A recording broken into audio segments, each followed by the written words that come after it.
Everyone in this room is a liar, especially me. The biggest lie we tell happens every time you buy something you don't need.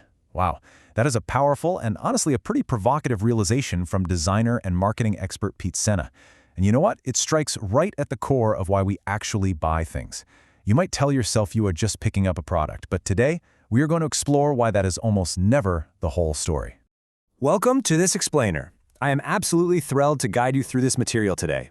We are going to pull back the curtain on the architecture of manipulation, uncovering the hidden psychology, the deep neurological hardwiring, and the highly engineered digital traps that shape our everyday consumer choices. We're looking at exactly how marketers and web designers literally manufacture desire out of thin air. Let's dive in. Section 1. The illusion of choice. So, when you're scrolling online or, say, walking down the grocery aisle, you probably feel like you are in complete control of your decisions, right? Well, that sense of agency is exactly what the industry wants you to feel. Companies aren't just guessing what you want anymore. No, they are pouring massive resources into understanding the actual neurological roots of consumer behavior. Neuroscience has opened up a whole new world of possibilities to tap into the very mechanisms that govern our choices. By mapping how our brains process information, marketers can trigger the exact emotions and impulses that lead to a purchase. They are quite literally turning your dopamine into their dollars. Moving on to Section 2, Buying an Identity. Pete Senna argues that the marketing industry isn't actually in the business of selling products at all. They are in the business of selling identities. We aren't just buying stuff, we are buying the people we want to become.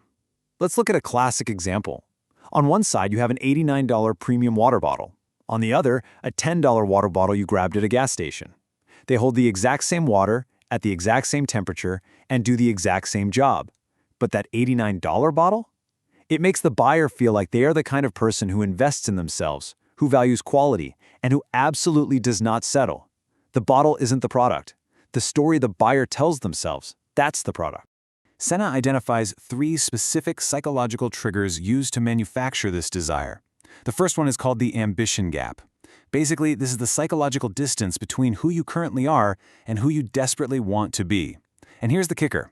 Good design doesn't bridge this gap. It makes you painfully aware of it. Think about those Instagram ads for productivity apps. You know the ones? They show a flawlessly organized desk with a gorgeous minimalist aesthetic. They aren't really selling software. They're selling the gap between your messy, chaotic life and their perfectly organized one. And the bigger that gap feels to you, the more money you will pay to fill it. The second trigger is tribal signaling. Humans are at our core evolutionary creatures. We have this deep, hardwired need to belong to a group, and the items we own are the fastest way to signal to the world which tribe we belong to. Your phone case, your specific go-to coffee order, whether you drive a super practical sedan or a loud sports car, these are all basically tribal uniforms. The unspoken message is simply, buy this, and you are one of us. Which brings us to the third and really crucial trigger, identity anchoring. This happens when a product becomes deeply, deeply integrated into how you actually view yourself. You don't just wear Nike shoes, you are an athlete. You don't just drink Starbucks, you are a coffee connoisseur. When the manipulation reaches this level, it feels like an entirely authentic, deeply personal choice. And you will fiercely defend the brand because, psychologically, it feels exactly like defending yourself. Section 3. The Cognitive Wiring. So why are our brains so incredibly susceptible to these identity traps? Well, to understand that, we have got to look at our fundamental cognitive wiring, especially regarding risk and reward. This brings us to a massive concept in behavioral economics known as loss aversion. Coined by Daniel Kahneman and Amos Tversky way back in 1979 as part of prospect theory, this is a cognitive bias where the exact same situation feels significantly worse if it's framed as a loss rather than a gain. It basically proves that our ancient evolutionary survival instincts are still driving our modern economic decisions. Okay, let's dive into this specific number, 2. Empirically speaking, the pain of losing something is treated by our brains as being twice as large as the joy of gaining the exact same thing. Let me repeat that. A loss hurts double. Let's look at a really practical, everyday marketing example of this. If a store offers you a $5 discount, hey, that's a nice gain. But if they reframe that exact same $5 as a surcharge that you can avoid paying, consumer behavior shifts dramatically. People will fight so much harder to avoid losing that $5 than they ever would to just gain it, even though the math is literally identical. And fascinatingly, this isn't just some modern financial habit we picked up. Get this, In a 2006 study, capuchin monkeys were taught to trade coins for apples. When given a choice, the monkeys vastly preferred trading with a researcher who showed them one apple piece and gave it to them, rather than a researcher who showed them two apple pieces but took one away before handing it over. The net result was exactly the same for the monkey, one apple piece, but they absolutely hated the perceived loss. This proves loss aversion is an ancient, evolutionary hardwiring rooted in pure survival. Let's move to Section 4, Designing Digital Deception. Now, if you think standard advertising is tricky, just wait until you see how web engineers are actively weaponizing our tribal signaling and loss aversion against us using deceptive user interfaces. Researcher Annika Atlery explores a concept known as dark patterns. These are highly specific design elements in a website or app that are meticulously crafted to manipulate users into performing actions without their full knowledge or consent. Basically, this is where psychology and UI design converge to completely trick you.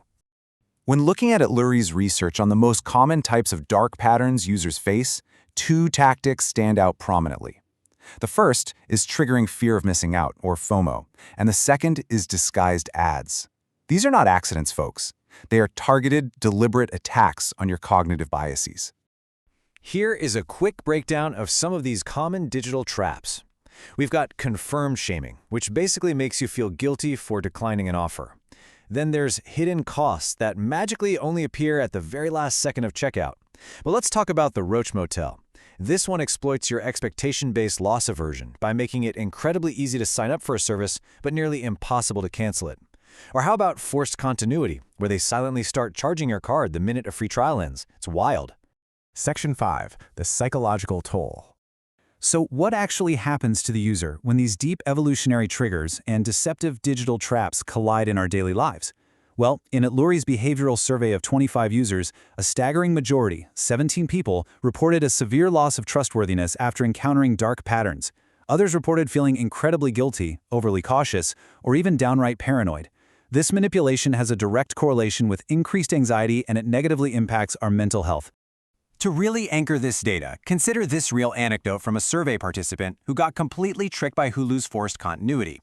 They signed up for a free trial, forgot about it, got charged, and later stated, "I don't know if I can trust inputting my credit card details on any website after that." The long-term impact of these platforms isn't just a few lost dollars. It is a fundamental erosion of our trust in the digital world. Finally, Section 6, Reclaiming Your Consumer Agency. We are definitely not going to leave you feeling helpless today, though. The research gives us some highly practical steps to fight back and safeguard yourself. First off, simply becoming educated on what dark patterns look like strips away a ton of their power. Second, install ad blockers like uBlock Origin to literally hide those deceptive, disguised ads right off your screen. Third, slow down. Just take a breath and read the terms carefully before clicking. And finally, when you spot a dark pattern out in the wild, report it publicly on social media. Call these companies out. And bringing this all back to Pete Sena's advice, whenever you feel that sudden, clearly manufactured urge to buy something you really don't need, stop. Just pause and ask yourself these three questions. What story am I telling myself? Who am I trying to become? And what does buying this actually do for me? Recognizing that ambition gap and seeing those tribal signals for what they are gives you the power to choose your purchases consciously, instead of just being driven by engineered dissatisfaction. Ultimately, what you should take away from this explainer is that your desires are constantly being shaped, molded, and exploited by incredibly smart people and highly sophisticated systems. But your awareness is your shield. Which leaves us with one final lingering question for you to ponder before your very next online purchase. Now that you see the strings, are you still going to dance?